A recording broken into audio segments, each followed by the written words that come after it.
Hello students, तो चलिए शुरू करते हैं हमारी फ्लैशबैक सीरीज में। मैंने आपको कल बैंकिंग का फर्स्ट पार्ट कराया था। अगर आपने वीडियो नहीं देखी है तो मैंने ऊपर आपको वीडियो का लिंक दे रखा है, जाइए वीडियो देखिए और फिर सेकंड वीडियो आकर देखिए। आज मैं आपको बैंकिंग में ही पार्ट 2 कराने वाली हूँ, जिसमें मैं आपको क्रेडिट कैसे क्रिएट करते हैं बैंक्स ये बताऊंगी, मनी मल्टीप्लायर क्या होता है ये बताऊंगी। और मैंने आपको कल के वीडियो में बताया था कि मुझे एक क्रेडिट कंट्रोल का फंक्शन अलग से पढ़ाना है, तो इस वीडियो में मैं आपको वो क्रेडिट कंट्रोल का अलग से फंक्शन पढ़ाने वाली हूँ। तो चलिए बिना टाइम वेस्ट किए हुए हम अपना आज का वीडियो शुरू करते हैं, जो है बैंकिंग पार्ट 2, जिसमें हम क्रेडिट क्रिएशन पढ़ेंगे और मनी मल्टीप्लायर पढ़ेंगे। चलिए शुरू करते हैं। तो बच्चों शुरू करते हैं हमारा आज का टॉपिक क्रेडिट कंट्रोल। तो क्रेडिट कंट्रोल मतलब बैंकिंग सिस्टम किस तरीके से इकोनॉमी में मनी सप्लाई को कंट्रोल करता है। तो बैंक्स के पास कुछ इंस्ट्रूमेंट्स होते हैं जिनके थ्रू वो मनी सप्लाई कंट्रोल करता है। ये हैं वो इंस्ट्रूमेंट्स।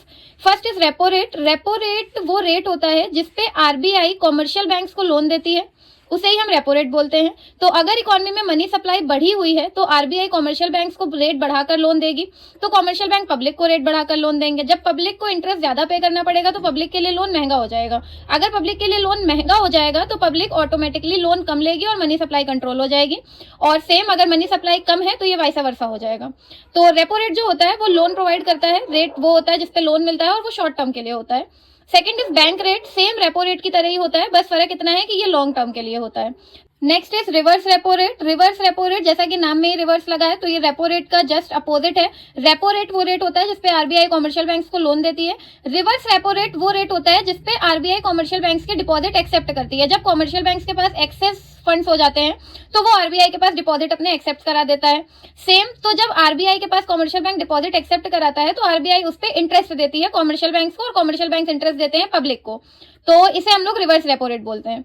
नेक्स्ट है ओपन मार्केट ऑपरेशंस। इसमें आरबीआई सेल करता है और परचेज करता है गवर्नमेंट सिक्योरिटीज की।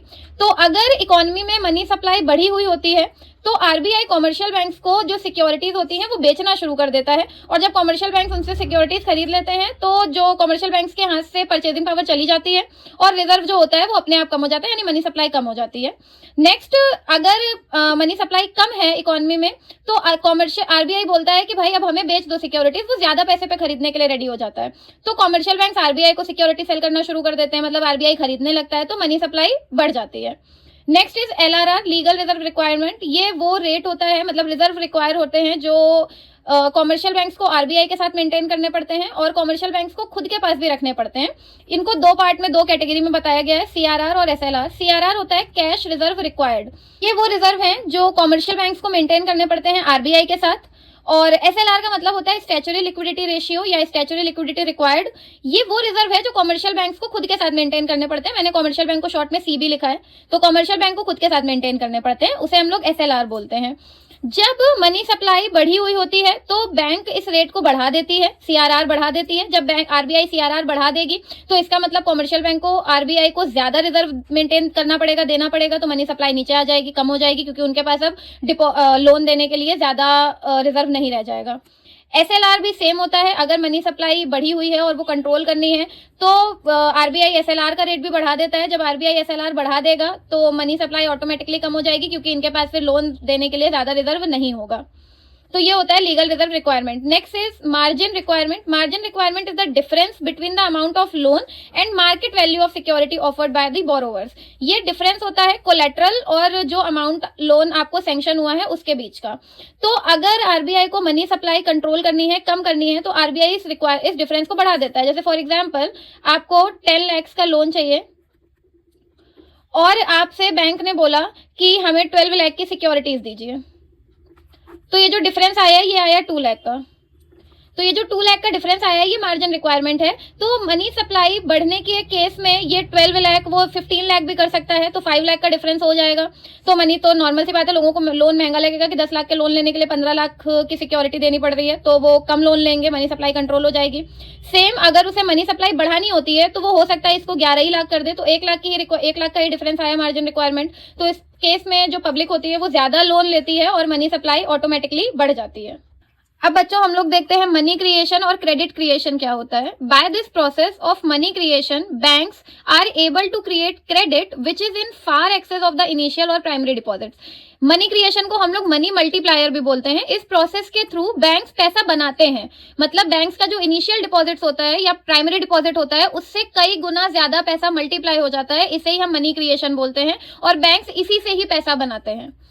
इसमें हम कुछ अजम्पशंस लेकर चलते हैं। First is all the transactions are routed through banks. जितने भी ट्रांजेक्शंस हैं हम ये अज्यूम करके चलेंगे कि वो लोगों के हाथ में पैसा नहीं जा रहा है, बैंक टू बैंक ट्रांसफर हो रहा है और कोई रूट नहीं है उसका। Next is the entire monetary and banking system is one unit that is banks. जितना भी मॉनेटरी सिस्टम मतलब जितने भी फाइनेंशियल इंस्टीट्यूशंस हैं जो ऐसे काम कर रहे हैं उन सबको एक यूनिट बोला गया और वो यूनिट को बैंक बोला गया है। तो ये अजम्पशंस होते हैं मनी क्रिएशन के। हमने मीनिंग पढ़ ली, हमने अजम्पशन पढ़ लिया। अब हम देखते हैं कि मनी मल्टीप्लायर काम कैसे करता है, बैंक कैसे पैसा बनाते हैं। तो मान लीजिए फर्स्ट राउंड में किसी ने डिपॉजिट किया 1000 का और हम मान के चल रहे हैं कि 10% LRR है। और LRR क्या है ये मैंने अभी आपको बताया कि वो रिजर्व होता है जो RBI कॉमर्शियल बैंक्स को बोलती है मेंटेन करने के लिए, उसे हम लोग LRR बोलते हैं। तो फर्स्ट राउंड में बैंक्स के पास डिपॉजिट आया 1000 का। अब क्योंकि कॉमर्शियल बैंक्स को LRR मेंटेन करना है तो 10% तो निकाल ही दीजिए, यानी कि 100 निकल गया LRR। जो बचा वो बैंक्स दे देती हैं लोन, यानी 900 का लोन हो गया। अब क्योंकि हम अजम्पशन लेके चल रहे हैं all the transactions are routed through banks, जितने भी ट्रांजेक्शंस हैं वो बैंक्स में ही जा रहे हैं, तो ये जो 900 लोन आया इट मींस ये किसी और के अकाउंट में डिपॉजिट हुआ होगा। तो 900 इसका भी 10% बैंक LRR निकाल देगी, तो यानी कि 90। जब ये 90 LRR निकल गया तो ये बचा 810। अगेन ये थर्ड राउंड में ये 810 जो है ये भी किसी के अकाउंट में आया होगा, डिपॉजिट हो गया, इसका भी निकाल दीजिए 10% LRR 81 और ये हो गया 729। इस तरीके से सारा जो है वो काम करेगा। इसी तरीके से मनी मल्टीप्लायर वर्क करता है। तो ये आप लोग और बस 3 तक बनाइए, बहुत होता है, सफिशिएंट है, इससे ज्यादा बनाने की जरूरत नहीं है। तो ये हमने 3 राउंड दिखा दिए, उसके बाद आप डैश डैश कर सकते हैं। अब आ जाते हैं हम एंड में टोटल पे। तो बच्चों ये हो जाएगा 10,000, ये हो जाएगा 1000 और ये हो जाएगा 9000। अब ये कैसे हो जाएगा ये मैं आप लोगों को बताती हूँ। मनी मल्टीप्लायर का एक फॉर्मूला होता है which is 1/LRR।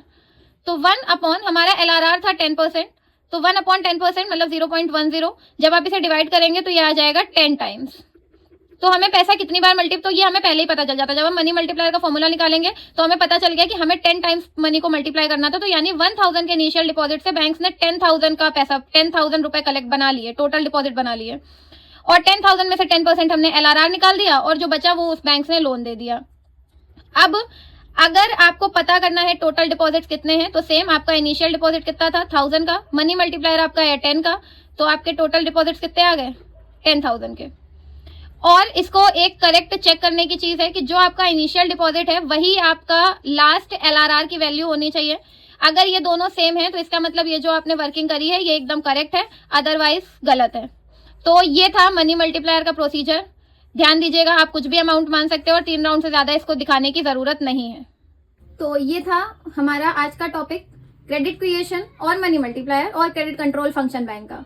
I hope आपको आज का वीडियो अच्छा लगा होगा। प्लीज लाइक करिएगा, शेयर करिएगा अपने दोस्तों के साथ और चैनल को सब्सक्राइब करिएगा। Thank you so much.